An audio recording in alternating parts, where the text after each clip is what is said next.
કેન્દ્રીય માહિતી અને પ્રસારણ મંત્રાલયે ગુરુવારે એટલે કે આજે અનેક ચેતવણીઓ આપ્યા પછી અશ્લીલ અને અભદ્ર સામગ્રી પ્રદર્શિત કરતા OTT પ્લેટફોર્મ્સના 18 OTT platform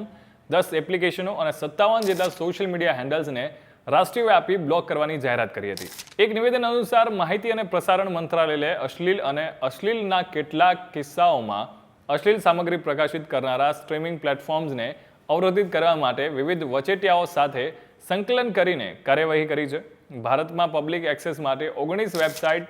10 application, Google play store પરની 7 એપ્લિકેશન, એપ સ્ટોર પર પણ બીજી 3 અને આ પ્લેટફોર્મ સાથે જોડાયેલા 57 જેટલા સોશિયલ મીડિયા એકાઉન્ટ્સને ડિસેબલ કરવામાં આવ્યા છે.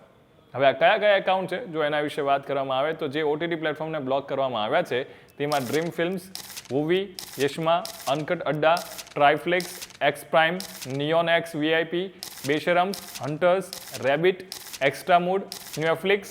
Mood X, Mojiflix, Hot Shots VIP, ફૂગી,